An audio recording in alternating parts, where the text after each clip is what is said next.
피고인은 반성하지 않습니다. 양형에 참작할 사유가 없고 오히려 중한형을 정해야 합니다. 따라서 법정형 중 최저형으로 형을 정함은 마땅하지 않습니다. 법정형 중 최저형이 아닌 형은 사형밖에 없습니다. 이에 피고인 윤석열에게 사형을 구형합니다. 피고인 윤석열과 함께 이를 기획 주도하며 군을 동원한 범행의 실행 구조를 설계 운영한 핵심 인물로서 그 책임이 극히 중대하고 참작할 만한 사정은 전혀 없으므로 엄중한 처벌이 불가피합니다. 이에 피고인 김용현에게 무기징역을 구형합니다. 이와 같이 피고인은 민간인 신분으로 이 사건 내란 범행의 기획과 실행에 결정적으로 관여하여 국가의 존립과 안전을 심각하게 위태롭게 하였고, 이와 같은 내란 범행에 있어 피고인의 지위와 역할 등 가담 정도와 참작할 정상이 전혀 없는 점을 고려하여 엄중한 처벌이 불가피합니다. 이에 피고인 노상원에게 징역 30년을 구형합니다. 민간인 신분임에도 불구하고 부정선거 조작을 위한 군사경찰 수사 조직의 편성과 운영에 깊숙이 관여하고 불법 체포 구금 조사를 전제로 한 범행의 실행을 준비한 핵심 가당자에 해당하므로 엄중한 처벌이 불가피합니다. 이에 피고인 김용군에게 징역 10년을 구형합니다.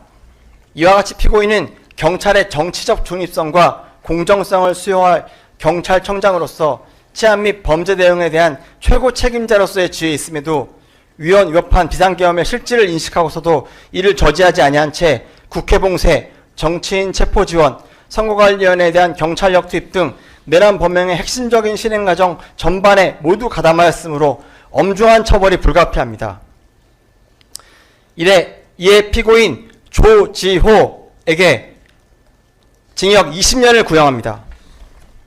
이와 같이 피고인은 서울청장으로서 국회 출입 통제가 위헌 위법하다는 점을 인식하고도 국회 봉쇄를 직접 집행하고 계엄군의 국회 진입에 협조하는 등 내란 범행의 핵심적인 실행에 가담하였으므로 엄중한 처벌이 불가피합니다.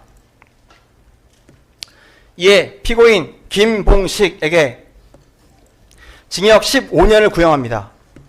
국회 경비대장의 직을 수행하는 지휘관으로서 국회를 보호하고 국회 무력화를 저지해야 할 지위에 있었음에도 위헌 위법한 비상계엄 상황에서 국회 출입을 차단함으로써 국회의 권한 행사를 방해하고 국회 무력화에 가담하는 등 내란 범행의 실행을 용이하게 하였으므로 엄중한 처벌이 불가피합니다. 이에 피고인 목현태에게 징역 12년을 구형합니다. 국가수사본부 수사기획조정관으로서 정치인 체포가 명백히 위헌 체포를 위한 내란 범행의 실행에 가담하였으므로 엄중한 처벌이 불가피합니다. 이에 피고인 윤승영에게 징역 10년을 구형합니다. 이상입니다. 예, 확인하겠습니다. 일단 구형, 윤석열 피고인에 대해서 사형, 김용현 피고인에 대해서 무기징역, 노상원 피고인에 대해서 징역 30년, 김용군 피고인에 대해서 징역 10년, 조지호 피고인에 대해서 징역 20년, 김봉식 피고인에 대해서 징역 15년, 윤승영 피고인에 대해서 징역 10년, 목현태 피고인에 대해서 징역 12년. 맞나요? 예. 특검의 최종 의견 진술, 논고 및 구형 절차 진행하겠습니다. 본격적인 논고에 앞서 이 사건 비상계엄 및 내란 범행과 관련하여 장기간에 걸친 심리와 다수 공판기일을 통하여 실체적 진실의 규명에 최선을 다하여 주신 재판부 노고에 깊은 경의를 표합니다. 아울러 이 사건의 수사와 재판 과정을 엄중한 시선으로 지켜보아온 국민 여러분께도 감사의 말씀을 드립니다. 헌법 제66조는 대통령은 국가의 독립, 영토의 보전, 국가의 계속성과 헌법을 수호할 책무를 진다라고 규정합니다. 제69조는 대통령으로 하여금 취임 시 나는 헌법을 준수하고 국가를 보위하며 조국의 평화적 통일과 국민의 자유와 복리의 증진 및 민족문화의 창달에 노력하여 대통령으로서의 직책을 성실히 수행할 것을 국민 앞에 엄숙히 선서합니다라고 선서하도록 규정합니다. 우리 헌법은 대통령에게 헌법 수호의 막중한 책무를 부여하면서 국민 앞에 헌법 준수 및 국민의 자유와 복리 증진을 엄숙히 선서하도록 하고 있는 것입니다. 그리고 국가보안법 제1조는 이 법은 국가의 안전을 위태롭게 하는 반국가 활동을 규제함으로써 국가의 안전과 국민의 생존 및 자유를 확보함을 목적으로 한다라고 규정하고 있습니다.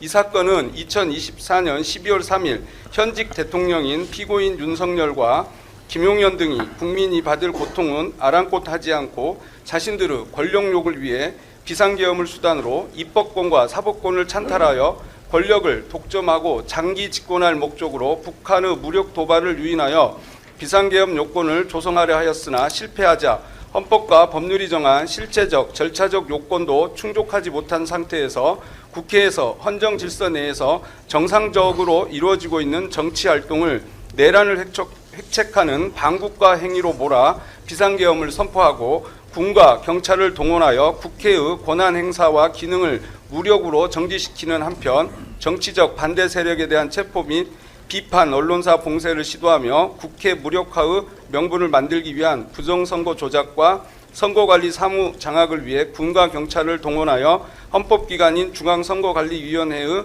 기능을 강제로 침해한 사안입니다.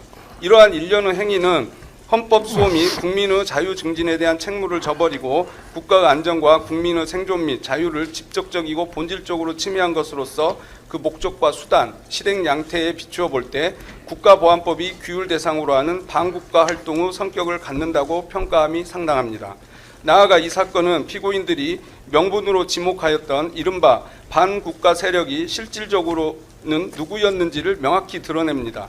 국회와 중앙선거관리위원회 무장 군입 난입과 언론사 단전 단수 시도 등 우리 헌정사에서 전례를 찾기 어려운 반국가 세력에 의한 중대한 헌법 질서 파괴 사건이라 할 것입니다.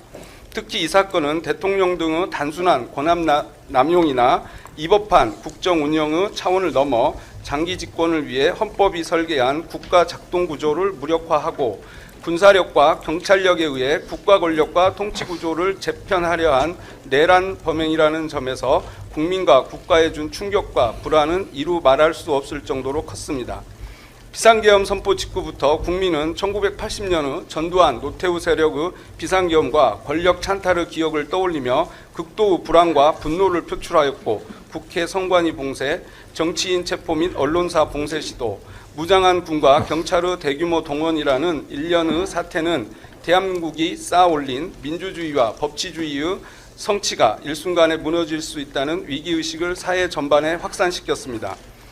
비상계엄을 앞두고 소집되어 비상계엄 선포식까지 장시간 대기한 국무총리 한덕수, 행안부 장관 이상민, 국정원장 조태용, 법무부 장관 박성재, 대통령 비서실장 정진석, 안보실장 신원식, 민정수석 김주연, 안보실 차장 김태효 등 국가의 안전과 국민의 생명 및 자유 그리고 법치를 담당하는 지위에 있던 자들은 당시 총칼로 위협받거나 통제받지 않고 자유롭게 이동하고 통신할 수 있었고 실제 자유롭게 이동하면서 핸드폰을 사용하고 있었음에도 비상계엄을 선포하려 한다는 사실과 이를 위해 국무위원들을 소집하고 있다는 사실을 언론을 통해 국민에 알려 이를 제지하려는 시도조차 하지 않았습니다.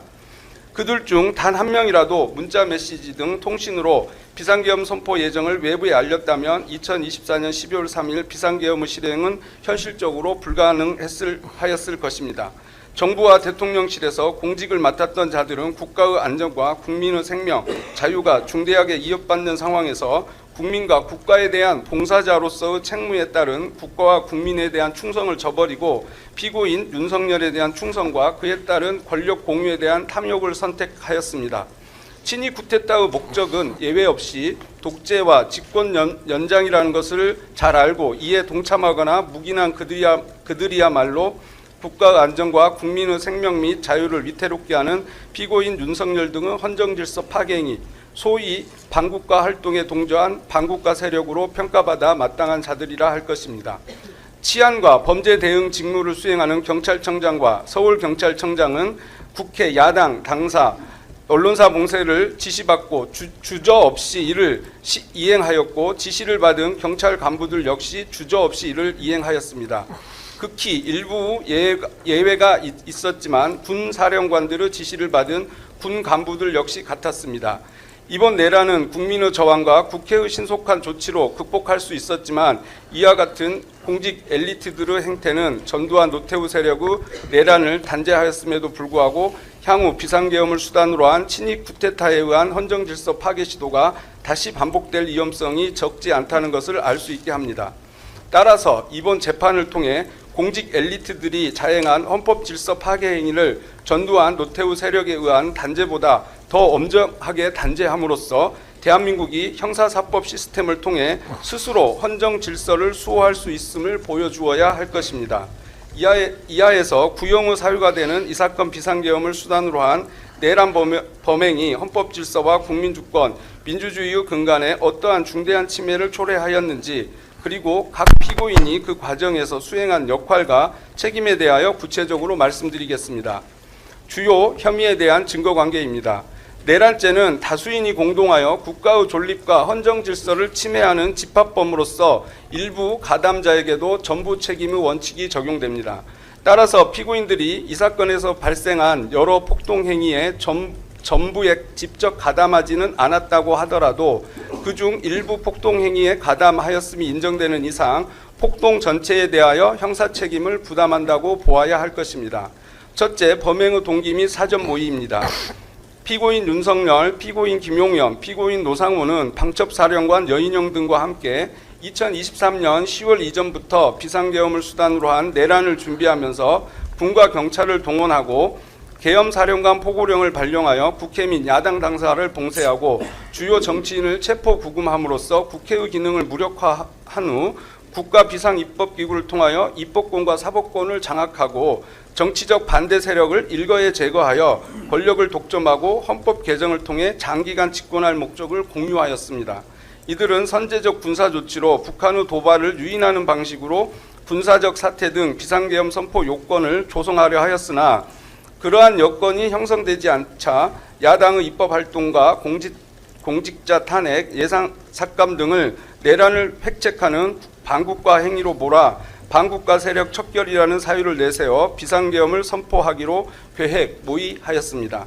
이와 같은 사전 모의 사실, 비상계엄을 통한 권력 독점과 장기 집권 목적은 노상원의 수첩, 여인영의 휴대전화 메모, 최상목 기획재정부 장관과 이상민 행정안전부 장관 등에 대한 지시문건 등 객관적 자료와 모의에 참여한 피고인 김용현, 각종근, 이진우, 여인영 등의 진술로 충분히 입증됩니다. 둘째, 비상계엄의 위헌 위법성과 그에 대한 인식입니다. 이 사건 비상계엄은 헌법과 계엄법이 정한 실체적, 절차적 요건을 모두 결여한 명백한 위헌 위법한 조치입니다. 헌법과 계엄법은 대통령의 국가긴급권 남용을 방지하기 위하여 비상계엄의 실체적 요건을 엄격하게 제한하고 있으나 계엄 선포 당시 이를 정당화할 객관적 사정은 전혀 존재하지 않았습니다. 이러한 사정은 평균적인 상식을 가진 사람이라면 누구나 인식할 수 있는 것이었고 피고인들 역시 그 위헌 위법성을 충분히 인식하고 있었습니다. 국무회의의 실질적 심의를 거치지 아니하였고 사전에 국무위원의 부서도 없었으며 국회에 지체 없이 통지하지도 아니하였습니다. 이와 같은 절차적 하자는 한덕수 국무총리, 최상목 기획재정부 장관 등의 진술로 충분히 입증됩니다. 셋째, 위헌 위법한 포고령 발령입니다. 이 사건 폭동 실행 과정에서 헌법과 법률에 반하는 포고령을 발령하고 이를 근거로 계엄 해제 요구안 의결을 위하여 국회에 진입하려는 국회의원을 체포하려 하였으며 계엄에 반대하는 국민의 정치적 의사표시를 제한하는 등 국민을 강압하였습니다. 이와 같은 포고령의 위헌 위법성은 과거 유사한 내용의 포고령 조항이 위헌 위법하다고 판단된 다수 판례와 피고인 윤석열 및 피고인 조지호에 대한 헌법재판소의 탄핵 결정 등에 의하여 명확히 확인됩니다. 따라서 포고령 발령 및 집행 행위가 폭동 행위에 해당한다는 점은 충분히 입증됩니다. 넷째, 군경을 동원한 국회 봉쇄 및 출입 통제입니다. 이 사건 내란 실행 과정에서 군과 경찰을 동원하여 국회를 봉쇄하고 국회의원들의 본회의장 진입을 차단함으로써 국회의 계엄 해제 요구안 의결을 방해하였습니다. 이와 같은 사실은 국회 CCTV 영상, 피고인 김봉식과 서울청 경비부장 주진우, 피고인 목현태와 국회 사무총장 김민기 사이의 통화 녹음 등 각종 통화 녹음, 일반 및 비아폰 통화 내역, 서울청 지휘망 및 영등포 경찰서 행사망 녹취록, 경찰 지휘 무전망 주요 지시사항, 출동 현황, 작전 일지 및 작전 경과, 특정사 707 특임 내 텔레그램 단체 대화방 대화 내역, 수방사령관 이진우 휴대전화 포렌식 자료, 국회 사무처가 회신한 비상계엄 관련 피해 자료, 그리고 피고인 윤석열에 대한 헌법재판소 탄핵 결정문 등 객관적 자료와 특정 사령관 곽종군, 수방사령관 이진우, 계엄사령관 박안수, 경찰청 경비국장 임정주, 서울청 공공안전차장 오부명, 특전사 1공수 여단장 이상현, 특전사 707 특임단장 김현태, 수방사 1경비단장 조성현, 수방사 군사경찰단장 김창학 등 진술로 명확히 드러났습니다.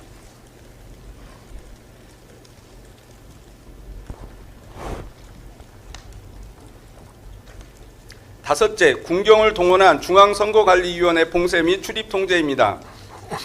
이 사건 내란 실행 과정에서 중앙선거관리위원회 과천청사를 점거하고 서버실을 폐쇄한 한편 제2수사단을 이용하여 선관위 주요 직원들에 대한 체포를 시도함으로써 선관위의 기능을 마비시켰습니다. 롯데리아 안산 상록수점 및 선관위 CCTV 영상, 피고인 노상원 차량 블랙박스 영상, 국방부 조사본부 수사관 명단과 이를 기초로 한 국방부 일반 명령, 국방부 인사명령 초안, 비아폰 및 일반 전화 통화 내역, 각 부대 출동 현황 등 객관적 자료와 방첩사령관 여인영, 정보사령관 문상호, 국방부 관계자 및 선관위 직원 등의 진술로 충분히 입증됩니다. 또한 경찰과 특전사 병력은 선관위 외곽 및 주요 시설에 대한 경계와 점거, 출입 통제를 실행하였으며 이는 선관위 CCTV 영상, 112망 무전기록, 작전 일지 및 작전 경과보고 등 객관적 자료와 관련 지휘관들의 진술로 확인됩니다. 여섯째, 주요 정치인 등 체포조 운영입니다. 이 사건 내란 실행 과정에서 국회의원과 주요 정치인 등 이른바 반국가 세력으로 지목한 인사들의 신병을 확보할 목적으로 합동체포조를 편성 운영하였습니다. 이와 같은 사실은 반국가 세력 합동체포조 관련 계획이 기재된 방첩사령관 여인영의 휴대전화 메모와 피고인 노상원의 수첩, 국수본 및 경찰 간부와 방첩사 국방부 조사본부 관계자들 사이의 통화 녹음, 피고인 윤석열과 국정원 1차장 홍장원, 피고인 조진호와 방첩사령관 여인영 등 주요 인물들 간의 통화 내역, 카카오톡 단체 대화방 대화 내역, 홍장원 1차장의 자필 메모, 실무자들 사이의 통화 및 문자 메시지 내역, 비상대기 인력 현황과 부대 일지, 그리고 피고인 윤석열에 대한 헌법재판소 탄핵 결정문 등 객관적 자료와 방첩사령관 여인영, 국방부 조사본부장 박헌수, 국정원 1차장 홍장원, 방첩수사단장 김대우, 방첩사 수사조정과장 구민혜 등의 진술로 충분히 입증됩니다. 일곱째, 주요 언론사 단전 단수 및 민주당사 봉쇄입니다. 정치적 반대 세력 제거를 위해 1공수 여단 등 특전사 병력을 투입하여 민주당사를 봉쇄하고 당사 내부에 있던 인원 전원을 강제로 끌어내려 하였고 언론사 단전 단수를 통한 봉쇄를 통해 비상계엄 반대 여론 확산을 차단하려 하였습니다. 이와 같은 사실은 특전사 작전 일지, 1공수 여단장 이상현과 부대원 간의 통화 녹음 등 객관적 자료와 특전사령관 곽종군, 1공수 여단 참모장 김병준, 3대 대장 장희재 등의 진술과 행정안전부 장관 이상민의 지시를 하달받은 소방청 관계자들의 진술로 충분히 입증됩니다. 피고인들 양형 관련입니다. 형법 제51조 양형의 조건은 형을 정함에 있어서는 범인의 연령, 성행, 지능과 환경, 피해자에 대한 관계, 범행의 동기, 수단과 결과, 범행 후 정황 등을 참작하여야 한다고 규정하고 있습니다. 이 사건 내란 범행의 중대성에 대하여 말씀드린 후 피고인들에게 개별적으로 적용되는 양형의 조건들을 살펴보는 방법으로 피고인들에 대한 구형 의견을 진술하겠습니다. 내란 범행의 중대성 1. 공동체 존립 위협하는 내란 범행의 중대성. 내란죄는 폭동에 의하여 불법으로 국가조직의 기본 제도를 파괴함으로써 헌법이 설계한 민주적 기본 질서와 국가의 존립을 위태롭게 하는 범죄로서 그 성격과 중대성에 있어 어떠한 범죄와도 비교될 수 없는 중대 범죄입니다. 과거 사례는 내란은 그 본질상 군사력 또는 이에 준하는 무력 사용이 수반될 수밖에 없고 특정 세력의 권력 장악이나 정권 교체에 그치지 아니하며 권력 장악과 유지 과정에서 국가 공동체의 근간이 파괴되거나 국민 다수 생명, 신체, 재산 및 자유가 무차별적으로 침해되는 결과로 이어졌다는 사실을 알려주고 있습니다. 그래서 동서고금을 막론하고 사회 공동체의 존립과 안전을 근본적으로 해하는 범죄에 대하여는 가장 극한 형벌로 대응하고 있습니다. 우리 형법 역시 내란죄에 대하여 우두머리의 경우 사형, 무기징역 또는 무기금고를, 모의 참여 등의 경우에도 사형, 무기 또는 5년 이상의 징역 금고를 법정형으로 규정하고 있습니다. 우리나라는 내란죄의 중대성과 위험성을 고려하여 헌정질서 파괴 범죄의 공소시효 등에 관한 특례법을 제정함으로써 내란 외환의 죄 등에 대하여 공소시효 적용을 배제하고 있습니다. 따라서 대한민국의 존립 자체를 위협한 이 사건 내란 범행에 대한 엄정한 법적 책임 추궁은 헌정질서 수호와 형사사법 절차의 신뢰 및 정의 실현을 위한 최소한의 조치라 할 것입니다. 2. 1980년 이후 재현된 헌정 파괴. 2024년 12월 3일 피고인 윤석열이 선포한 비상계엄은 1980년 5월 17일 전두환, 노태우 권력이 권력 찬탈을 위하여 단행한 5.17 비상계엄 전국 확대 조치 이후 44년 만에 이루어진 것으로서 우리 헌정사에서 갖는 의미와 충격이 매우 큽니다. 5.17 비상계엄 전국 확대 조치는 강주 민주화 운동에 대한 유혈 진압으로 이어졌고 국가 최고 권력이 헌법의 울타리를 벗어나 공권력을 동원하여 무자비한 폭력을 행사할 경우 어떠한 참혹한 결과가 초래되는지를 우리 사회에 뚜렷하게 각인시켰습니다.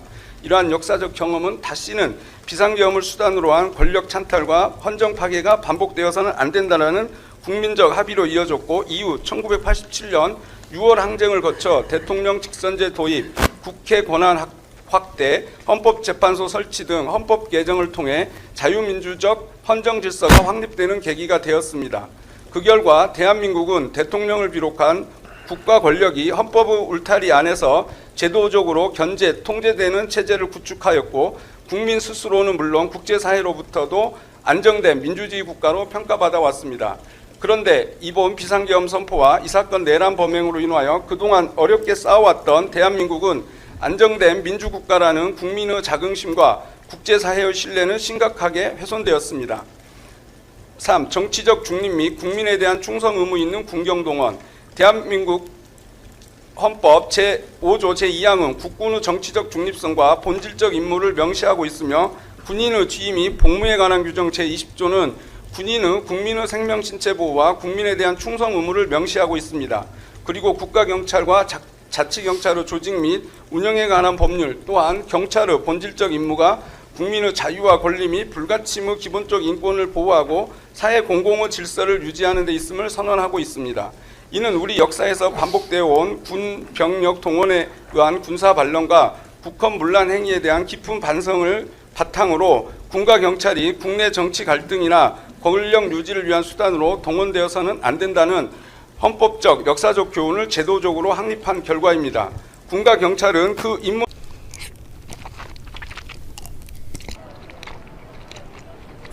집중될 수밖에 없고 이에 따라 이를 통제하는 국가 권력에는 해당 무력을 헌법과 법률에 따라 적법하고 엄격하게 관리, 운영하여야 할 강력한 의무가 부과됩니다.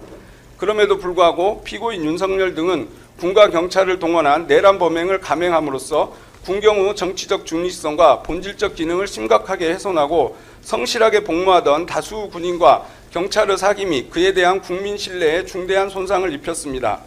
4. 국민 갈등 및 국론 분열. 비상계엄 선포 이후 피고인 윤석열에 대한 수사 및 탄핵 재판 과정에서 나타난 바와 같이 이 사건 내란 범행은 우리 사회 전반에 걸쳐 갈등과 국론 분열을 초래하였고 그러한 현상은 일시적인 것에 그치지 아니한 채 현재까지도 지속되고 있습니다. 이러한 갈등과 국론 분열은 정치적 반대 세력을 반국가 세력으로 규정하고 그 척결을 내세운 비상계엄 선포가 없었다면 발생하지 않았을 것이며 또한 비상계엄 해제 후 피고인 윤석열 등의 선동이 없었다면 확산되고 지속되지 않았을 것입니다. 특히 피고인 윤석열에 대한 체포 구속 과정에서 이루어진 대규모 찬반 집회는 법원 폭력 사태로까지 확산되었고 이후 탄핵 심판 선고 국면에 이르러서는 대규모 경찰력 동원이 불가피해지는 등 사회 전체의 안정과 법 질서가 심각하게 훼손되는 상황에까지 이르렀습니다.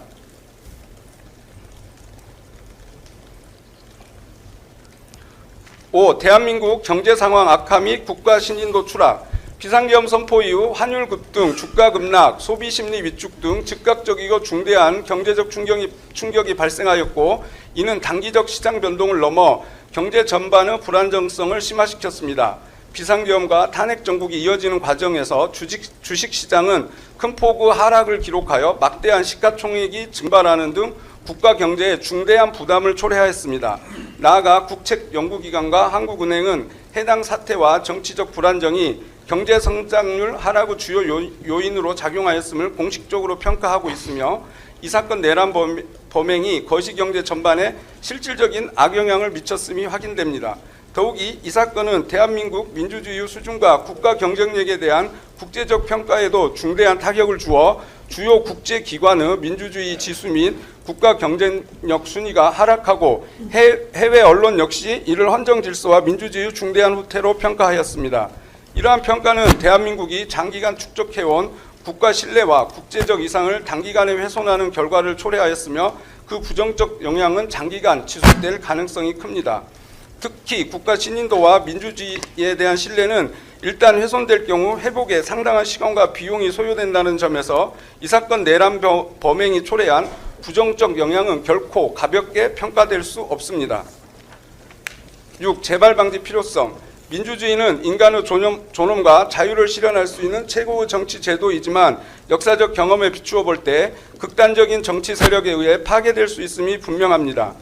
피고인 윤석열은 자유민주주의를 지키기 위하여 비상계엄을 하였다고 주장하나, 그가 위헌위법적인 비상계엄을 통하여 국회 및 선거관리위원회의 기능을 훼손하고 국민의 정치적 자유, 언론 출판의 자유, 생명, 신체의 자유 등에 중대한 위협을 가하고 전공의 처단 등 특정 직업군에 대한 위해적인 언사로 직업의 자유 등을 침해한 것은 그 자체로 자유민주주의 헌정 질서를 파괴한 것입니다.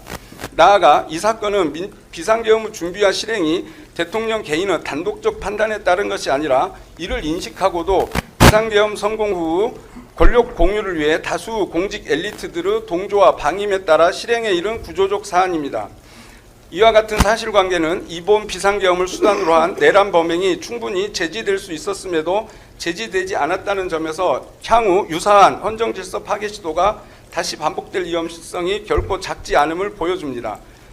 대한민국은 4.19 혁명, 5.18 민주화운동, 6월 민주화운동 등 민주주의 쟁취를 위한 수많은 희생의 역사를 지니고 있는 바, 이러한 역사적 경험에 비추어 볼 때 다시는 권력의 독점과 유지를 목적으로 민주주의가 훼손되는 일이 반복되어서는 안 됩니다. 따라서 이 사건 법정에서 피고인들과 그에 가담하거나 동조한 세력에 대한 엄정한 책임 추궁과 단죄는 헌정 질서를 수호하고 재발을 방지하기 위한 필수적인 조치라 할 것입니다. 7. 엄정한 형벌의 필요성 및 양형에 관한 판단. 일반적으로 사회 공동체의 존립과 안전을 근본적으로 해하는 범죄에 대하여는 동서고금을 막론하고 가장 엄정한 형벌로 대응해 왔으며, 형벌의 양정에 있어서는 범행 이후 태도, 특히 진정한 반성 여부가 가장 중요한 고려 요소로 작용하여 왔습니다. 이는 형벌이 단순한 응고에 그치는 것이 아니라 공동체의 기본 질서를 수호하고 유사 범행의 재발을 방지하기 위한 규범적 기능을 수행하여야 하기 때문입니다.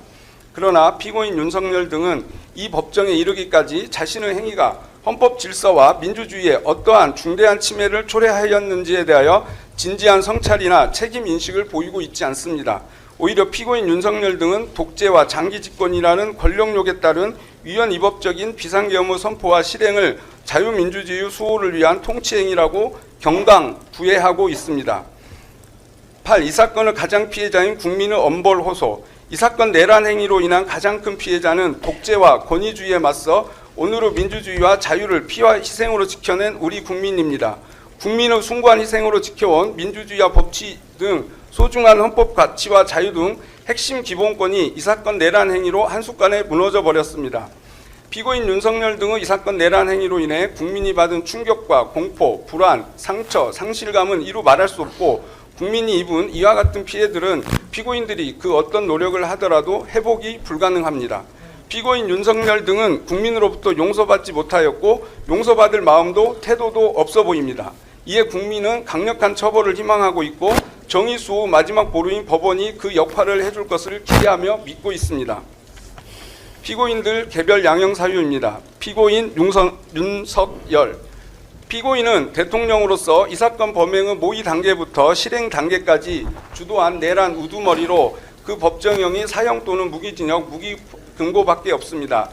결국 법정형 하한을 강경할 것인지와 피고인에게 부과할 형으로 사형과 무기를 선택할 것인지는 기본적으로 형법 제51조에서 양형의 조건으로 정한 피고인의 연령, 성행, 지능과 환경, 피해자에 대한 관계, 범행의 동기, 수단과 결과, 범행 후 정황 등을 종합적으로 고려하여 판단해야 합니다.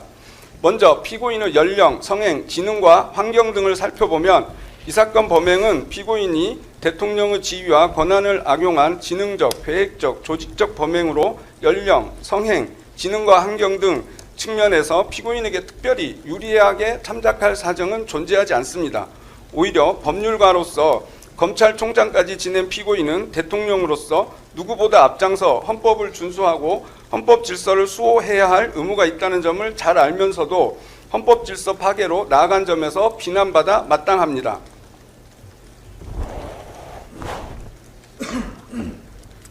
다음 범행의 동기에 대하여 말씀드리겠습니다. 피고인은 비상계엄 선포 사유로 주장하는 정치적 상황이 전개된 2024년 12월 무렵보다 훨씬 이전인 2023년 10월 이전부터 비상계엄을 수단으로 사법권과 입법권을 장악하여 권력을 독점하고 장기간 집권할 목적으로 비상계엄을 준비하여 왔습니다. 우리는 역사적 경험을 통하여 권력을 가진 자가 내세운 친위쿠데타의 명분이 실상은 허울에 불과하였고 그 본질이 권력의 독점과 유지를 목적으로 한 것이었음을 분명히 알고 있습니다.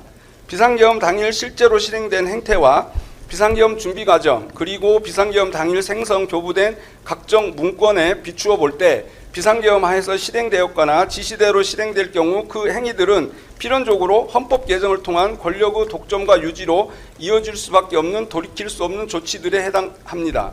임기가 3년 6개월 남아있던 국회를 구성하는 약 190석의 야당을 이른바 반국가 세력으로 몰아 척결함으로써 국회의 기능을 무력화하고 대통령 임기 종료일인 2027년 5월 9일 이후까지 국가 비상입법기구를 존속시키기 위해서는 비상계엄 상태를 지속한 채 대통령 선출과 관련된 헌법을 개정하여 대통령직을 유지하는 구조가 전제될 수밖에 없습니다.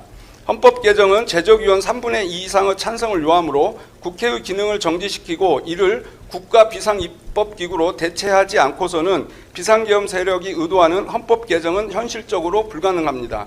아울러 대통령 임기 종료 이전에 새로운 국회를 구성하기 위해서는 헌법에 의해 보장된 국회의원의 임기를 단축하는 헌법 개정 역시 필수적으로 요구됩니다. 이와 같은 일련의 조치들은 단기간의 권력 향유를 목적으로 선택될 수 있는 성질의 것이 아니며 단지 자녀 임기 2년 5개월 동안의 권력 유지를 위하여 비상계엄을 주도하거나 이에 가담할 합리적 이유는 존재하지 않습니다. 결국 비상계엄 문건과 실제 행태 등 객관적 자료를 종합하면 대통령 임기 종료까지 약 2년 5개월을 남긴 피고인 윤석열 등은 야당을 일거에 척결하여 국회의 기능을 정지시키고 국가비상입법기구를 통해 입법권을 장악한 뒤 대통령 임기 종료 이전 헌법을 개정함으로써 권력의 장기화를 도모할 목적으로 비상계엄을 기획하였음을 명확히 알 수 있습니다. 정치적 반대 세력 제거를 통한 권력의 독점과 유지, 즉 독재와 장기 집권을 목적으로 장기간 준비한 끝에 이 사건 비상계엄을 선포하였음이 명백하고 피고인은 이러한 목적을 감출 필요가 있고 인정할 수도 없으므로 경고성 계엄 등을 주장하며 비상계엄의 동기를 야당에 돌리는 허위 주장을 반복하며 지지자들을 선동하면서 실체를 왜곡하고 있는 것입니다. 결국 피고인의 이 사건 내란 범행은 과거 권력의 찬탈과 유지를 목적으로 비상계엄을 남용했던 것과 마찬가지로 순전히 피고인의 권력 독점과 장기 집권 권력욕에 오로지 국가와 공동체의 이익을 위해서만 사용되어야 할 군경 등 인적, 물적 자원을 동원한 것이므로 그 재질이 매우 무겁습니다. 다음으로 범행의 수단과 방법에 대하여 보겠습니다. 피고인은 2024년 8월경 피고인 김용현을 국방부 장관으로 지명할 무렵 제기된 계엄 의혹에 대하여 대통령실과 피고인 김용현의 입을 통해 있을 수도 없고 있어서도 안 되는 일이라며 의혹을 일축하였습니다. 그러나 그 사이 피고인은 권력의 독점과 유지라는 사욕을 위해 이 사건 비상계엄을 장기간에 걸쳐 치밀하게 모의 준비하고 있었습니다. 국민을 속인 것입니다. 피고인은 비상계엄 실행에 필요한 군경을 동원하기 위하여 특전사, 수방사, 방첩사를 지휘하는 사령관을 중장으로 진급시켜 보직시킨 뒤 이들을 수시로 대통령 관저로 은밀히 불러 당시의 여소야대 정치 상황이 비상계엄 선포 없이는 해결이 어려운 것처럼 반복적으로 주입하는 방법으로 그들을 위헌적 비상계엄에 유인하였고, 결국 그들은 역사에 영원히 기록될 내란의 핵심 공범이 되어 구속 재판을 받고 있습니다.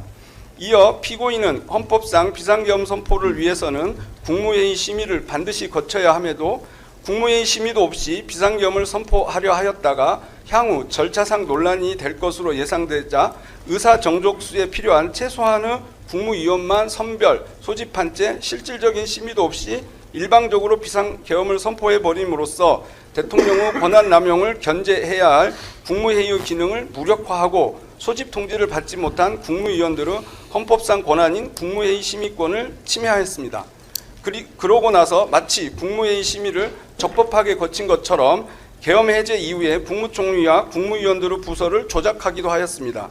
피고인이 단순히 위헌적 비상계엄을 선포한 것에 머물지 않고 비상계엄을 선포한 이후에는 홍장원 국정원 차장 등에게 직접 주요 정치인 체포를 위한 위치 확인을 지시하기도 하였고, 국회의 계엄 해제 요구안 의결을 저지하기 위해 경찰청장인 피고인 조지호에게 직접 일체의 정치 활동을 금지하는 포고령을 근거로 해 국회에 진입하고자 하는 국회의원들을 체포하라고 지시하고, 수방사령관 이진우, 특전사령관 각종군에게 직접 국회 봉쇄를 재촉하며 본회의장에 있는 국회의원을 총으로 위협하여 강제로 끌어내거나 전기를 차단하는 지시까지 하여 그 지시가 현장 군경에 하달되도록 하였습니다. 피고인은 국회가 계엄 해제 요구안을 의결한 이후에도 지체 없이 계엄 해제를 선포하지 않은 채 국회의 해제 요구를 거부하거나 비상계엄을 선포할 방안까지 모색하다가 국회의 비상계엄 해제 의결 후 군의 태도가 소극적으로 바뀌어 따르지 않을 것으로 보이자 계엄 해제를 공표할 수밖에 없게 된 것이며 자발적으로 중단한 것이 아닙니다.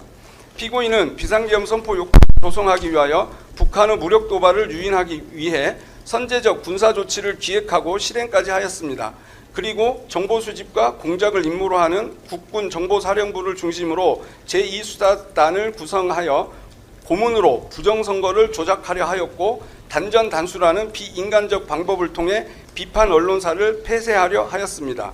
피고인이 실제 실행하거나 기획한 범행 수법은 형을 가중할 사유가 된다 할 것이며 감경의 여지는 전혀 없습니다. 피해자에 대한 관계 및 범행 후 정황에 대하여 말씀드리겠습니다. 이 사건 내란 범행으로 인한 궁극적인 피해는 결국 피고인이 대통령으로서 헌법 질서를 수호하고 국민의 기본권을 보호하는 데 최선을 다할 것이라고 기대하고 신뢰했던 국민이라고 할 것입니다. 그러나 피고인은 계엄 선포 이후 국가와 사회에 엄청난 피해와 해악을 초래한 이 사건 내란 범행을 진지하게 반성하기는커녕 국민에게 단 한 번도 제대로 사과를 한 적이 없습니다. 오히려 독재와 장기 집권을 위해 이 사건 비상계엄을 선포한 이유를 숨긴 채 비상계엄의 원인을 야당 탓으로 돌리고 경고성 또는 호소형 계엄 등의 납득하기 어려운 주장을 하며 이 사건 비상계엄이 정당한 것처럼 지지자들을 선동하고 사회 분열과 국민 상호간 반목을 부추기는 등 국민을 분노케 하고 있습니다. 피고인의 이와 같은 행위는 급기야 피고인의 선동에 영향을 받은 정치인 등의 피고인 체포 방해 시도와 일부 극렬 지지자들의 서울 서부지방법원 폭동 사태를 유발하기도 하였습니다. 나아가 피고인은 구속된 이후에도 수사 및 재판 절차에 성실히 임하기는커녕 정당한 사유 없이 출석을 거부하거나 조사를 회피하는 등 형사사법 절차 자체를 경시하는 태도를 보여왔습니다. 이는 자신의 범행에 대한 책임을 인정하거나 진실을 밝히려는 최소한의 자세조차 결여되어 있음을 드러내는 것으로서 피고인에게 어떠한 반성의 기미도 찾아볼 수 없음을 명백하게 보여주고 있습니다. 또한 피고인은 탄핵 심판과 이 사건 재판 과정에서 피고인의 지시로 범행에 가담한 하급자들에게 용서를 구하고 그들의 가담 행위에 책임지려는 자세를 보이기는커녕 용기를 내어 사실대로 진술하는 사람들을 거짓말쟁이로 몰아세우는 등으로 그 책임을 전가하는 무책임한 모습을 보이고 있습니다. 재발 가능성에 대하여 살펴보겠습니다. 1980년 5.17 비상계엄 전국 확대 조치 이후 민주화를 거치고 재판을 통해 1997년 5.17 군사 반란 등을 주도한 전두환, 노태우 두 전직 대통령을 무기징역 등으로 단죄하면서 우리 국민은 다시는 비상계엄을 수단으로 한 친위 쿠데타가 일어나지 않을 것으로 생각했고, 이 사건 비상계엄 선포 당시에 많은 국민이 비상계엄 선포 소식을 듣고 가짜 뉴스로 취급하였습니다. 하지만 전두환 노태우 세력 단죄의 역사가 있음에도 비상계엄을 수단으로 내란을 획책한 피고인을 비롯한 공직 엘리트들의 행태를 통해 국민은 비극적 역사가 반복되지 않도록 다시금 전두환 노태우 세력에 대한 단죄보다 더 엄정한 단죄가 필요함을 실감하게 되었습니다. 따라서 피고인에 대한 형을 정함에 있어서는 재발 가능성을 진지하게 고려할 필요가 있습니다. 내란 우두머리죄에 대한 법정형은 최고 사형, 최저 무기금고입니다.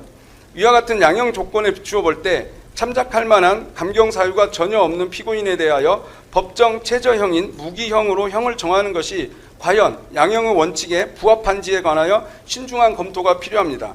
대한민국은 사실상 사형 폐지 국가라고 합니다. 사형을 집행하지 않기 때문입니다. 그러나 사형은 구형되고 있고 선고되고 있습니다. 대한민국 형사사법에서의 사형은 집행하여 사형을 시킨다는 의미가 아니라 공동체가 재판을 통해 범죄 대응 의지와 그에 대한 신뢰를 구현하는 것으로 기능하고 있는 것입니다. 피고인은 반성하지 않습니다.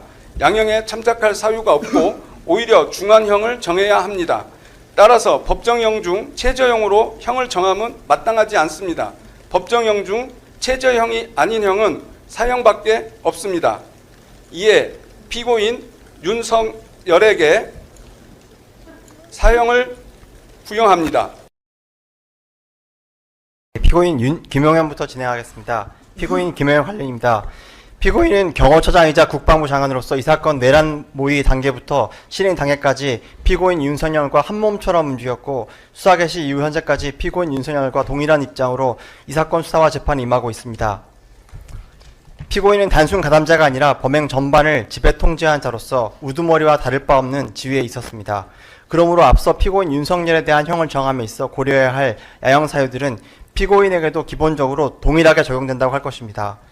피고인은 경호처장 재직 당시부터 피고인 윤석열과 비상계엄을 모의 준비하였고, 그 과정에서 당시 신원식 국방부 장관으로부터 대통령의 비상계엄을 단념시키라는 조언을 받았음에도 멈추지 않고 피고인 윤석열과 비상계엄 모의를 진행하면서 민간인인 피고인 노상원과 구체적 실행 방안 등 비상계엄을 기획하고 준비하였습니다.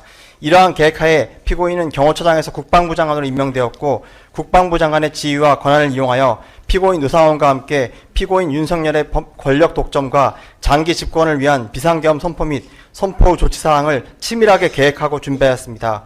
피고인은 국방부 장관 인사청문회 당시 비상계엄 계획설에 대하여 어떤 국민이 용납하겠는가, 우리 군이 과연 계엄을 따르겠는가, 저라도 안 따를 것 같다, 시대적으로 안 맞으니 우려 안 하셔도 된다며 계엄 의혹을 일축하며 국민과 국민의 대표자인 국회를 철저하게 속였습니다.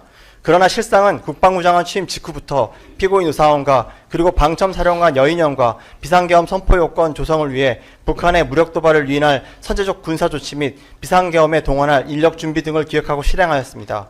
피고인은 1년의 국헌문란 목적 폭동행위 전반에 관하여 피고인 윤석열을 보좌하면서 국방부 장관으로서 총괄 지휘하였습니다. 구체적으로 피고인은 비상계엄 선포문, 비상계엄 담화문, 포고령 등 주요 문건의 작성에 관여하였고, 국회 및 민주당사 봉쇄, 국가 비상입법기구 설치, 언론사 단전단수 조치 등 비상계엄 선포 이후 경찰청장, 기획정부 장관 및 행정안전부 장관 등이 이행할 조치사항에 관한 지시문건을 마련하였습니다. 아울러 국무회의 심의와 외관을 갖추기 위하여 국무위원을 선별적으로 소집하고 방첩사령관, 특전사령관, 수방사령관을 상대로 출동 준비태세를 지시하였으며, 계엄 선포 이후에는 지휘통제실에서 국회 및 선거관리위원회 봉쇄 상황을 직접 지휘통제한 한편 방첩사령관에게 주요 정치인의 신속한 체포를 지시하는 등 이 사건 폭동행위의 실행 전반을 주도하였습니다. 범행의 동기와 관련하여 피고인과 비상계엄을 준비한 노사원과 여인영의 메모 등을 통해 피고인은 피고인 윤석열과 권력 독점과 장기 집권을 목적으로 비상계엄을 준비하고 실행한 사실이 확인됩니다. 결국 피고인은 비상계엄을 수단으로 독재 권력을 창출하여 장기간 공유하기 위한 권력욕에 적극적으로 피고인 윤석열과 비상계엄을 모의하고 실행한 것입니다. 우리는 역사와 경험을 통해 과거 전두환, 노태우, 내란 세력이 비상계엄에 의한 권력 찬탈에 성공한 후 주동자는 2명이 대통령이 되었고 참여자들은 모두 권세와 부귀영화를 이뤘다는 사실을 잘 알고 있습니다. 피해자에 대한 관계 및 범행 후의 정황과 피고인은 피고인 윤석열과 마찬가지로 계엄 선포 이후 국가와 사회에 엄청난 피해와 해악을 초래한 이 사건 내란 범행을 진지하게 반성하거나 사과한 사실이 없습니다. 오히려 국회에 계엄 해제 요구한 의결 직후 전군 지휘관 화상회에서는 중과부적으로 우리가 원하는 결과를 얻지 못했다며 크게 아쉬워하기까지 하였습니다.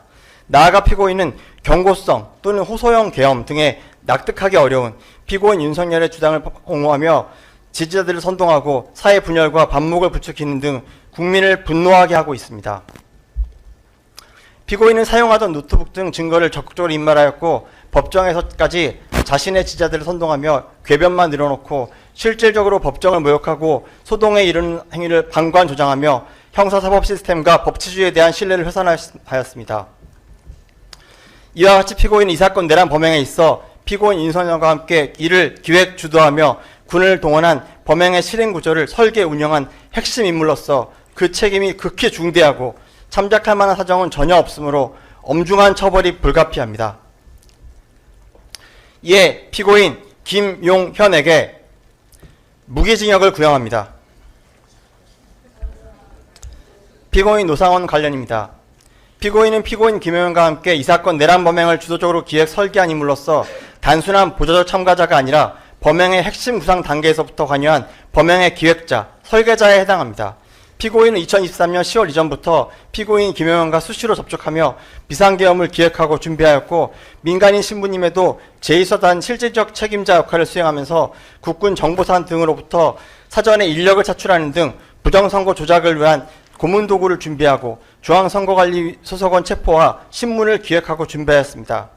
피고인은 정보사령부 국방부 조사본부를 주축으로 한 제2서단 인원을 선발하고 수사에 구체적 계획을 수립하며 각 인원의 선발 분담과 실행을 지휘한 한편 선관위 서버 반출을 위하여 국군 방청사령부와 업무 연락까지 담당하는 등 계획 단계부터 실행 단계까지 전 과정을 주도하였습니다. 정보사령까지 역임한 피고인은 2019년 부대 내 비위로 불명예 제대하였음에도 불구하고 이에 대한 어떠한 반성도 없이 평소 후배 군인들과 지인들에게 대통령인 피고인 윤석열, 국방부 장관인 피고인 김용현과의 친분을 과시하며 스스로를 비선으로 자처하였고 나아가 그러한 친분관계를 빌미로 진급의 절박한 후배 군인들을 내란 범행에 끌어들이는 역할을 하는 등 피고인 김용현과 관계 및 정보사령관의 지위를 이용하여 이 사건 내란 범행에 깊숙이 관여하였습니다. 피고인은 김용현과 함께 윤석열 정부에 대한 정치적 반대 세력을 제거하고 장기 집권을 기획하면서 비상계엄 수단으로 순차로 수거한 후 일부는 수용시설에 수용하고 일부는 해상에서 폭파하여 처리하는 등 극단적이고 비인간적인 구상까지 기획하였으며 비상계엄이 지속되었다면 실행하였을 것입니다. 최정의 대북 정보 수집 및 공작 특수부대를 동원하여 고문도구를 준비하고 중앙선관위 소속원들을 상대로 부정선거를 잘빠지려고 하였다는 것은 국민의 생명과 안전을 직접적으로 위협한 것입니다. 피고인이 기획하고 실행하려고 한 형태는 수단의 잔혹함과 결과의 참혹함을 가늠하기조차 어려울 정도입니다. 그러다 보니 이제 와서 수첩 작성 경위와 내용 등에 대하여 소상히 밝히지 못하고 납득할 수 없는 변수를 늘어놓고 있는 것입니다. 과연 피고인이 수첩에 기재한 내용들이 장난으로라도 끄적일 수 있는 내용인지를 생각해보면 실행을 전제로 작성한 것임을 쉽게 알 수 있습니다. 민간인인 피고인은 아무런 법적 권한도 없음에도 불구하고 대통령과 국방부 장관의 비선이라는 지위를 내세워 현역 장성들을 포함한 군인들을 사실상 사병처럼 동원하였고 정보사령부라는 군 조직 전체를 본래 임무와 전혀 무관한 부정선거 조작에 투입하였습니다. 이는 군 통수체계와 지휘 질서를 근간으로 무너뜨렸고 군의 정치적 중립성을 무력화한 행위로서 이 사건 내란 범행의 위험성과 피고인이 이 사건 내란 범행에 얼마나 주도적으로 관여했는지 피고인과 피고인 윤석열, 김용현 등과의 공범관계를 단적으로 보여줍니다. 비록 피고인이 외형상 선관위 점검이 서반출, 직원 체포 시도에 주로 관여한 것으로 보일 수 있으나 피고인의 수첩에는 국회 봉쇄, 국회의원 등 주요 인사에 대한 반국가 세력 합동체포조 구성 운영 계획이 구체적으로 기재되어 있는 바 피고인이 모의 첫 초기부터 이 사건 내란 범행 전반에 걸쳐 밀접하게 관여하며 기획하여 준비해왔음을 쉽게 알 수 있습니다. 국방부 장관인 피고인 김용현조차 국회 비상계엄 해제 요구안이 가결되자 피고인 윤석열이 보는 앞에서 피고인과 통화하며 대응을 상의할 정도로 피고인의 이 사건 내란 범행 가담 정도와 영향력은 여타 공범들과 차원을 달리합니다. 피고인은 민간인 신분임에도 군사보호시설인 국방부 장관 공간을 제지없이 들며 군 인사와 작전을 좌지우지하였고 주요 지휘자에게만 지급되는 비아폰까지 사용하며 국정을 농단하였습니다. 이 사건 비상계엄이 조기 해제된 이후에도 피고인 우상호는 증거인멸에 적극 가담하였습니다. 현역 장성을 평일 오전 자신의 주거지 인근으로 불러 자신이 사용하던 비아폰을 피고인 김용현에게 전달하도록 하는 등 사후에 이르기까지 막강한 영향력을 행사하였습니다. 또한 피고인은 통신사 변경, 휴대전화 교체, 노트북 포맷 등 자신의 범행 흔적을 조직적으로 사삭제하였고 자신으로 인해 수사 대상이 된 후배 군인들에게 외부에 자신의 존재가 드러나지 않도록 하라고 지시하는 등 오로지 자신의 안위만을 도모한 태도를 보였습니다. 수사 및 이 사건 법정에서도 피고인은 불리한 질문에 대하여 진술 거부와 증언 거부를 일관하며 비협조적인 태도를 보였고 자신에게 불리한 진술을 한 후배 군인들을 무차별적으로 비난하는 등 책임을 전가하는 태도를 반복하고 있습니다. 피고인의 범행으로 인해 피고인 김용군, 정보사령관 문상호는 구속되었고 다수의 후배 군인들이 수사 및 재판을 받고 있음에도 피고인은 그 누구에게도 사과하거나 책임을 인정한 바가 없습니다. 이와 같이 피고인은 민간인 신분으로 이 사건 내란 범행의 기획과 실행에 결정적으로 관여하여 국가의 존립과 안전을 심각하게 위태롭게 하였고 이와 같은 내란 범행에 있어 피고인의 지위와 역할 등 가담 정도와 참작할 정상이 전혀 없는 점을 고려하여 엄중한 처벌이 불가피합니다. 이에 피고인 노상원에게 징역 30년을 구형합니다. 예, 피고인 김용군 관련입니다. 피고인은 상군사령부 헌병대장으로 복무하다가 2018년 12월 31일 퇴역하며 이 사건 비상계엄 당시에는 민간인 신분이었습니다. 그럼에도 피고인은 부정선거 수사를 담당할 합동수사본부 제2서단 수사일부 군사경찰 명단을 작성하였고 비상계엄이 선포될 경우 자신이 선발할 수사일부 요원들을 이끌고 선거관리위원회 직원들의 부정선거 관여 여부에 관한 수사를 진행할 예정이었습니다. 피고인은 비상계엄 선포 당시 군인이나 경찰이 아니었으므로 상급자의 명령이나 보직상 지휘 명령체계에 따라 이 사건 내란 범행에 관여한 것이 아니라 전적으로 자신의 의사에 따라 범행에 가담하였습니다. 따라서 피고인은 다른 공범들과 달리 명령에 따르지 않을 수 없었다거나 항명죄로 처벌받을 것을 우려하여 명령을 수행했다는 등의 변명을 할 여지조차 없습니다.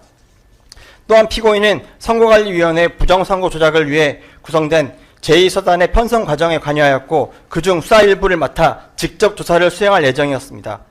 실제 내란 우두머리인 피고인 윤석열이 2024년 12월 12일 국민께 드리는 말씀을 통하여 선거관리위원회의 선거 시스템 점검 필요성을 공개적으로 언급한 바와 같이 선거관리위원회에 대한 부정선거 조작은 이 사건 비상계엄 선포와 국회 무력화의 명분을 만들기 위한 핵심 실행사항 중 하나였습니다.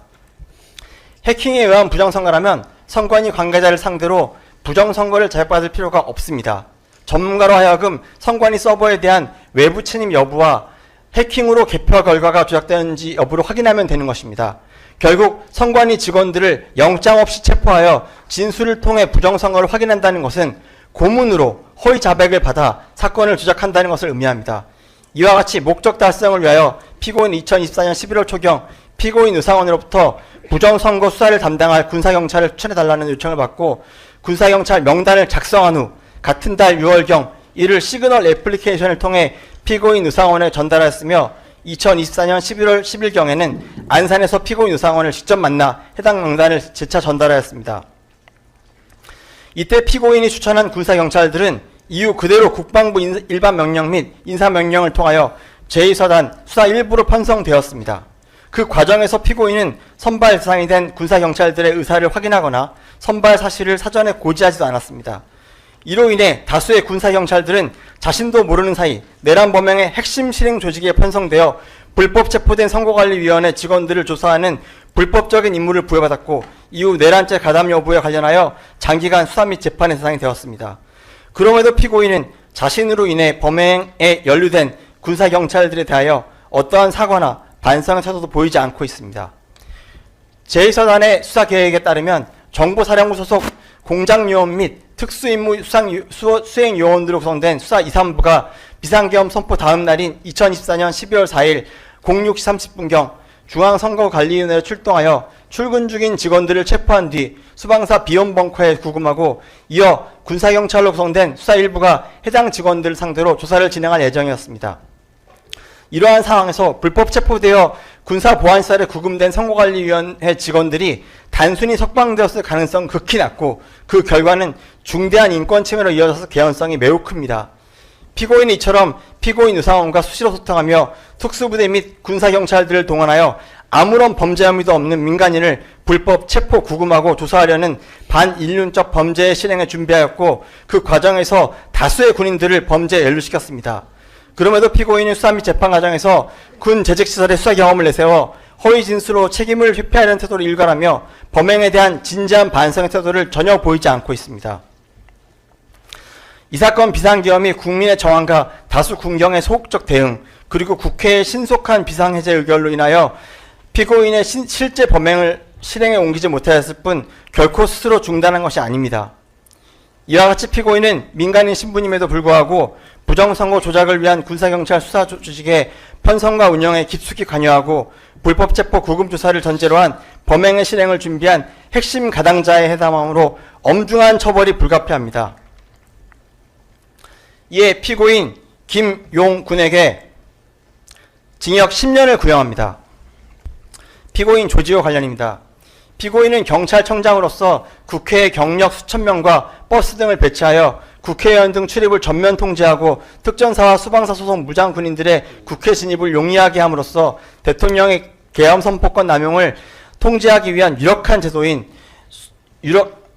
제도적 수단인 국회의 계엄 해제 요구안 의결 등 국회를 무력화하고 헌법기관인 국회의장과 한동훈, 이재명 등 여야 정당의 대표를 불법적으로 체포하기 위한 방첩사의 요청에 부응하여 수사 요원을 지원하였고 독립된 헌법기관인 중앙선관위 과천청사와 수원선거연수원에 경력 수백 명을 배치하여 출입을 통제함으로써 이 사건 내란 범행의 성패를 좌우하는 핵심적인 폭동회의 전반에 모두 가담하였습니다.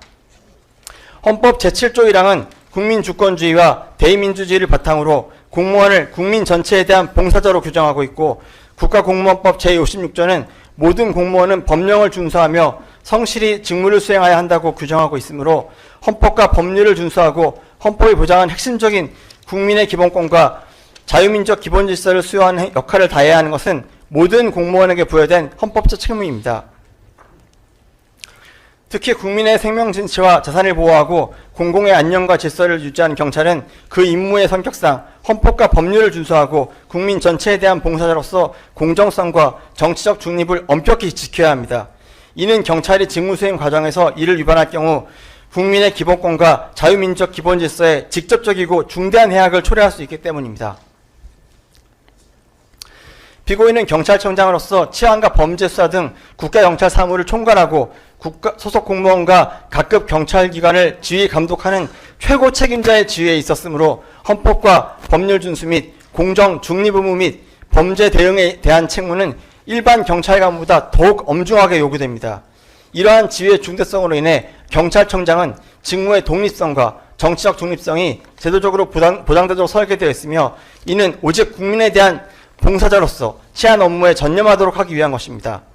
위와 같은 헌법과 법률의 취지, 경찰의 임무와 그 직무 수행의 특수성, 경찰을 지휘 감독하는 경찰청장의 지위와 역할, 경찰청장의 임명 절차에 국회가 관여하도록 하고 경찰청장의 임기를 보장하는 목적 등을 종합하면 경찰청장은 단순히 대통령이나 행안부 장관의 지시를 그대로 집행하는 지위에 머물러 있는 것이 아니라 자신이 지휘 감독하는 경찰의 치안 및 범죄 대응 직무 수행이 헌법과 법률에 따라 국민의 자유와 권리를 보호하는 방향으로 이루어질 수 있도록 함으로써 궁극적으로 경찰이 국민 전체에 대한 봉사자로서 공정과 중립을 지키며 본연의 역할을 수행하고 있다는 점에 대한 국민의 신뢰를 유지해야 할 권한과 책무를 가진다고 할 것입니다.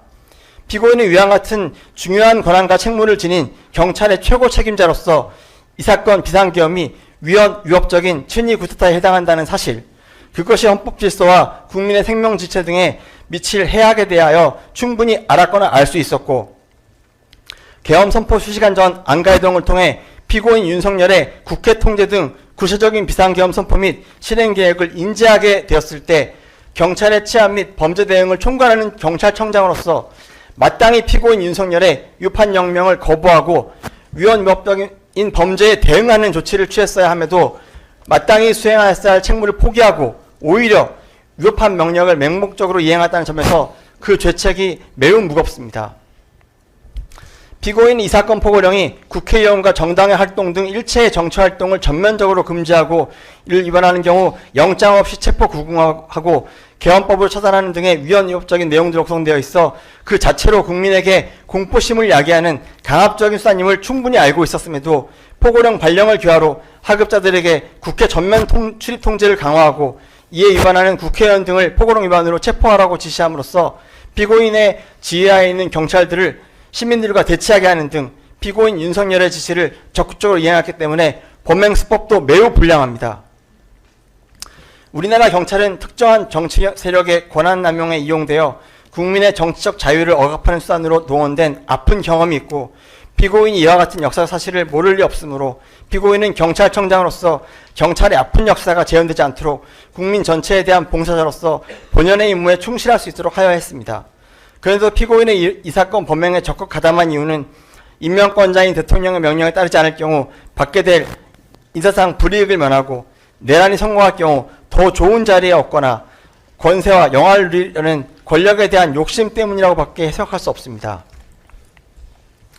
피고인의 내란 범행 가담으로 인하여 어려운 여건 속에서 묵묵히 보이지 않는 희생과 봉사에 전념해온 수천 명의 경찰들이 내란이라는 범행에 관여하게 됨으로써 평생 지울 수 없는 불명예를 안고 살아가게 되었고 국민의 지팡이로서 국민의 생명과 신체를 보호하는 데 최선을 다할 것이라는 경찰 직무집행의 공정성과 중립성에 대한 국민의 신뢰를 중대하게 훼손하였으며 경찰 구성원들의 자긍심과 명예에 쉽게 회복하기 어려운 큰 상처를 남겼습니다. 그럼에도 불구하고 피고인은 자신의 범행을 전혀 반성하지 않고 있습니다. 일반인이라도 이 사건 비상계엄이나 포고령이 실체적 요건을 갖추지 못한 위헌위법적인 것임은 충분히 알 수 있는 것임에도 위헌위법하다고 따를 만한 근거가 부족하여 대통령의 지시를 따를 수밖에 없었다는 비상식적인 주장을 하고 있습니다. 그리고 계엄 선포 당시는 국민이 평온한 일상을 영위하고 있던 상황으로 경찰을 대규모로 투입해야 할 어떠한 작은 상황도 존재하지 아니하였고 시민들과의 대치나 충돌 등 사태는 피고인들이 위헌위법적인 비상계엄을 선포 실행하고 이에 적극 가담함으로써 스스로 자초한 것임에도 질서 유지나 우발 대비 목적에서 국회와 선관위에 경력을 배치했다라는 본말이 저도된 주장을 하고 있습니다. 나아가 피고인 김몽식에게 필요한 안전조치를 취하라고만 하였을 뿐 국회 출입을 차단하라고 지시하지 않았다는 취지의 책임 전가성 주장 등을 반복하고 있습니다. 이와 같이 피고인은 경찰의 정치적 중립성과 공정성을 수호할 경찰청장으로서 치안 및 범죄 대응에 대한 최고 책임자로서의 지위에 있음에도 위헌위법한 비상계엄의 실질을 인식하고서도 이를 저지하지 아니한 채 국회 봉쇄, 정치인 체포 지원, 선거관리위원회에 대한 경찰력 투입 등 내란 범행의 핵심적인 실행 과정 전반에 모두 가담하였으므로 엄중한 처벌이 불가피합니다. 이에 피고인 조지호에게 징역 20년을 구형합니다. 피고인 김봉식 관련입니다. 피고인은 서울지방경찰청장으로서 국회의 경력 수천 명과 버스 등을 배치하여 국회의장 등 출입을 전면 통제하고 특전사와 수방사 소속 무장군인들의 국회 진입을 용이하게 함으로써 대통령의 계엄 선포권 남용을 통제하기 위한 유일한 수단인 국회의 계엄 해제 요구안 의결 등 권한행사를 방해하고 국회를 무력화하는 행위에 가담하였습니다. 앞서 피고인 조재호에 대한 구형 이유에서 말씀드린 것처럼 피고인도 국민의 생명, 신체 및 재산의 보호, 범죄의 예방, 진압 및 수사 등을 비롯한 공공의 안녕과 질서 유지를 임무로 하는 헌법과 경찰법 등에 따라 경찰 공무원으로서 단순히 대통령이나 행정안전부 장관, 경찰청장의 지시를 그대로 집행하는 지위에 머물러 있는 것이 아니라 자신을 지휘 감독하는 경찰의 직무 수행이 헌법과 법률에 따라 국민의 자유와 권리를 보호하는 방향으로 이루어질 수 있도록 함으로써 궁극적으로 경찰이 국민 전체에 대한 봉사자로서 공정과 중립을 지키며 본연의 역할을 수행하고 있다는 점에 대한 국민의 신뢰를 유지해야 할 권한과 책무를 가진다고 할 것입니다. 피고인은 위와 같은 중대한 권한과 책무를 지닌 수도 서울의 치안을 담당하는 서울경찰청의 최고 책임자로서 피고인 조지와 마찬가지로 이 사건 비상계엄이 위헌위법적인 친위 구타에 해당한다는 사실, 그것이 헌법질서와 국민의 생명신체 등의 위치를 해악에 대하여 충분히 알았거나 알 수 있었고, 계엄 선포 수시간 전 안가이동을 통해 피고인 윤석열의 국회 통제 등 구체적인 비상계엄 선포 및 실행 계획을 인지하였을 때 서울경찰의 치안 및 범죄 대응을 총괄하는 자로서 마땅히 피고인 윤석열의 위법한 명령을 거부하고 위헌위법적인 명령에 대응하는 조치를 취했어야 함에도 오히려 마땅히 수행했어야 할 책무를 포기하고 오히려 위법한 명령을 맹목적으로 이행했다는 점에서 그 죄책이 매우 무겁습니다.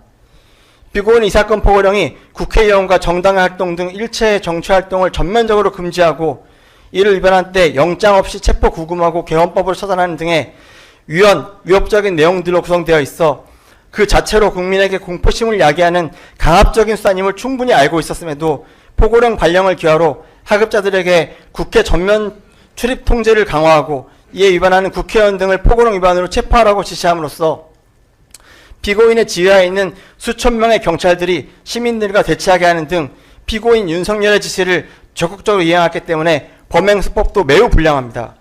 피고인 조지호에 대한 구형 이후에 말씀드린 것처럼 피고인이 이와 같이 이 사건 범행에 적극 가담한 이유는 임명권자인 대통령의 명령에 따르지 않을 경우 받게 될 인사상 불이익을 면하고 내란이 성공할 경우 더 좋은 자리를 얻거나 권세와 영화를 누리려는 권력에 대한 욕심 때문이라고밖에 해석할 수 없습니다. 피고인의 내란 범행 가담으로 인하여 어려운 여건 속에서 묵묵히 보이지 않는 희생과 봉사에 전념해온 수천 명의 경찰들이 내란 범행에 관여하게 됨으로써 평생 지울 수 없는 불명예를 안고 살아가게 되었고 국민의 지팡이로서 국민의 생명과 신체를 보호하는 데 최선을 다할 것이라는 경찰 직무집행의 공정성과 중립성에 대한 국민의 신뢰를 중대하게 훼손하였으며 경찰 구성원들의 자긍심과 명예에 쉽게 회복하기 어려운 큰 상처를 남겼습니다. 그럼에도 불구하고 피고인은 자신의 범행을 전혀 반성하고 있지 않습니다. 일반인이라도 비상계엄이 포고령이 위헌위법적인 것임은 충분히 알 수 있는 것임에도 이 사건 계엄이 위헌위법적이라고 판단할 만한 근거가 부족하여 대통령의 지시를 따를 수밖에 없다는 등 비상식적 주장을 합니다. 그리고 계엄 선포 당시는 국민이 평온한 일상을 영위하던 상황으로 경찰을 대규모로 투입해야 할 그 어떠한 작은 상황도 존재하지 아니하였고 시민들과의 대치나 충돌 등 사태는 피고인들이 위헌위법적인 비상계엄을 선포 실행함으로써 자초한 것임에도 비상계엄 유지 목적에서 국회에 경력을 배치했다는 등 본말이 주된 주장을 반복하고 있습니다. 이와 같이 피고인은 서울청장으로서 국회 출입 통제가 위헌위법하다는 점을 인식하고도 국회 봉쇄를 직접 집행하고 계엄군의 국회 진입에 협조하는 등 내란 범행의 핵심적인 실행에 가담하였으므로 엄중한 처벌이 불가피합니다. 이에 피고인 김봉식에게 징역 15년을 구형합니다. 피고인 목현태 관련입니다. 피고인은 이 사건 범행 당시 국회 청사 경비와 국회의장 경호를 담당하는 국회 경비대장으로서 부대장과 각 경비대대장 등을 지휘 통솔하면서 경비대제를 통해 국회 청사 경비, 출입자 통제, 국회 청사 내 안전활동을 할 권한과 책임이 있는 사람이었습니다. 헌법 제77조 제5항은 국회가 재적의원 과반수의 찬성으로 계엄의 해제를 요구한 때에는 대통령은 이를 해제해야 한다고 규정함으로써 대통령의 계엄 선포권의 남용을 통제할 수 있는 권한을 국회에 부여하고 있으므로 비상계엄이 선포된 경우에도 국회의 권한을 제한할 수는 없습니다. 그렇지 않으면 대통령이 비상계엄을 선포함으로써 헌법에 따른 국회의 통제 권한을 유명무실하게 만들 수 있기 때문입니다. 이는 비상계엄을 선포한 대통령 입장에서 국회에 계엄 해제 요구한 의결을 저지하는데 계엄의 성패가 달려있다는 것을 의미하는 것으로 실제 피고인 윤석열이 비상계엄 선포와 동시에 대규모 군경을 국회에 집중적으로 투입한 것도 그만큼 국회에 계엄 해제 요구한 의결 저지 자체가 중하였기 때문이라고 할 수 있습니다. 그런데 피고인은 대통령의 위헌위법적인 비상계엄 선포 후 국회를 무력화하려는 군경으로부터 국회 경비대장의 직무에 따라 국회의장과 국회를 보호하기는커녕 오히려 비상계엄 선포 후 국회 경비대 경무계장 송민주 등 대원 약 85명으로 하여금 국회의원 등의 국회 출입을 전면 금지하게 하여 대통령의 계엄 선포권 남용을 통제하기 위한 유일한 제도인 국회 계엄 해제 요구안 의결 등 권한 행사를 방해하고 국회를 무력화하는 행위에 적극 가담하였습니다. 앞서 피고인 조재호에 대한 구형이유에서 말씀드린 것처럼 피고인도 국민의 생명, 신체 및 재산의 보호 등을 비롯한 공공의 안녕과 질서 유지를 임무로 하는 헌법과 경찰법 등에 따라 경찰 공무원으로서 단순히 상급자의 지시를 그대로 집행하는 지위에 머무르는 있는 것이 아니라 자신이 지휘 감독하는 경찰의 직무 수행이 헌법과 법률에 따라 국민의 자유와 권리를 보호하는 방향으로 이룰 수 있도록 함으로써 궁극적으로 경찰이 국민 전체에 대한 봉사자로서 공정과 중립을 지키며 본연의 역할을 수행하고 있다는 점에 대한 국민의 신뢰를 유지해야 할 권한과 책무를 가진다고 할 것입니다. 피고인은 위와 같은 권한과 책무에 더하여 국회 청사 경비와 국회의장 경호를 담당하는 국회 경비대 지휘관으로서 이 사건 비상계엄이 위헌위법적인 친위 쿠데타에 해당한다는 사실, 그것이 헌법 질서와 국민의 생명 신체에 미칠 해악에 대하여 충분히 알았거나 알 수 있었음에도 피고인 김봉식의 지시에 따라 국회 경비와 국회의장 경호 임무를 포기하고 국회 출입 통제에 가담하였다는 점에서 그 죄책이 매우 무겁습니다.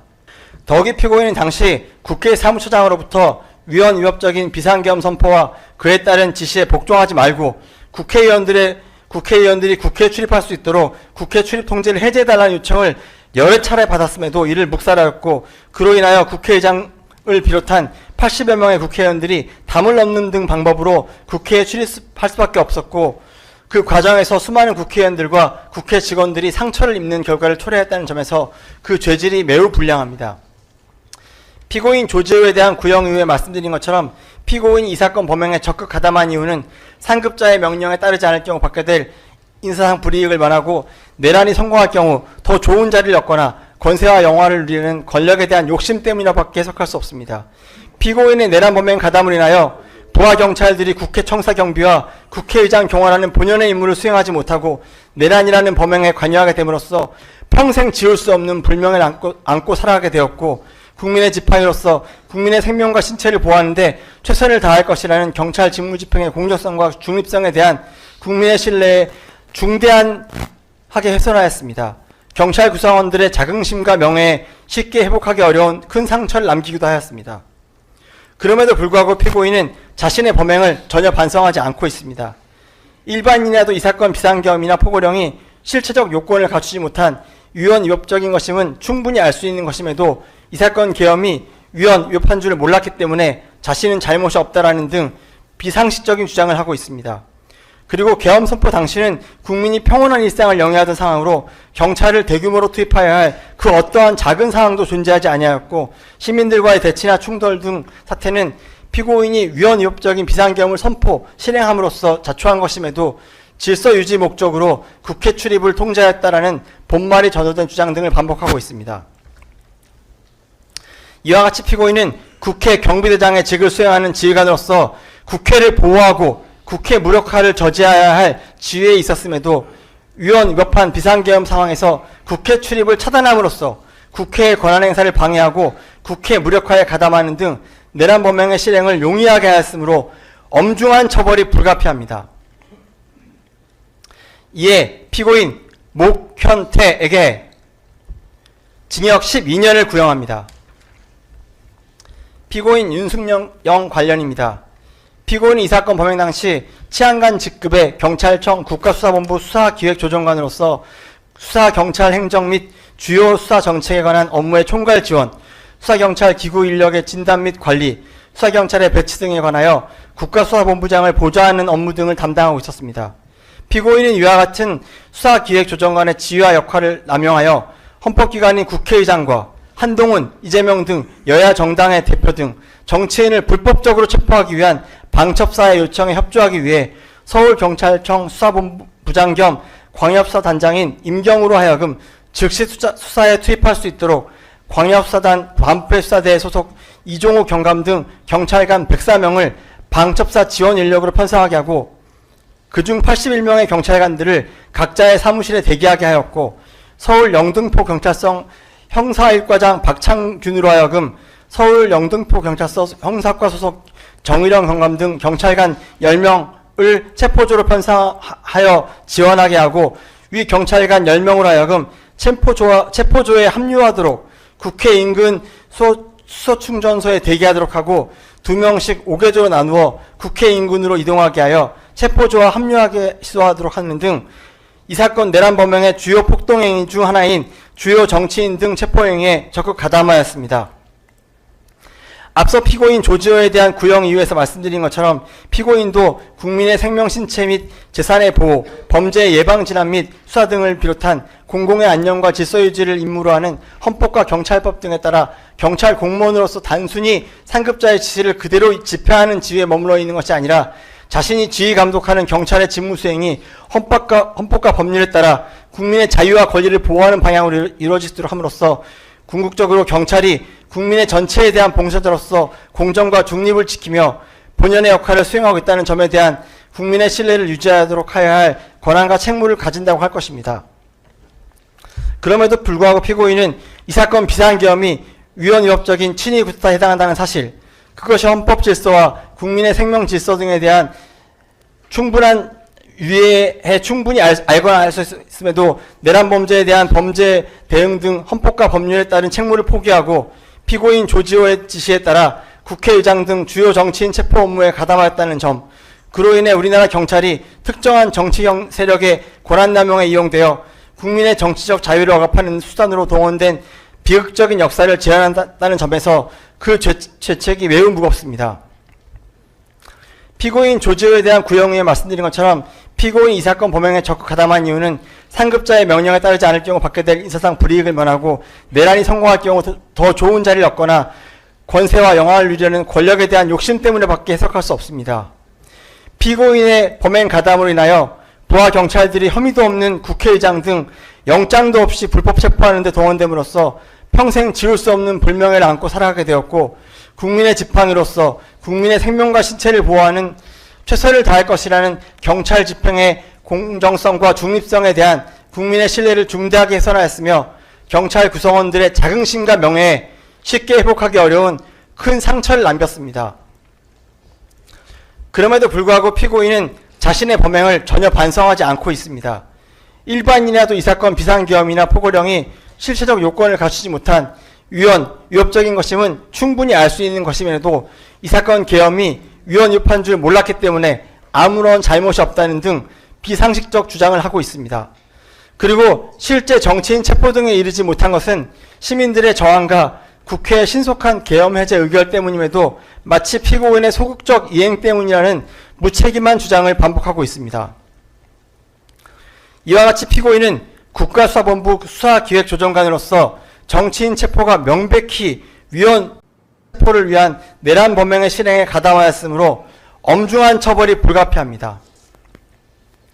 이에 피고인 윤승영에게 징역 10년을 구형합니다. 이상입니다. 예.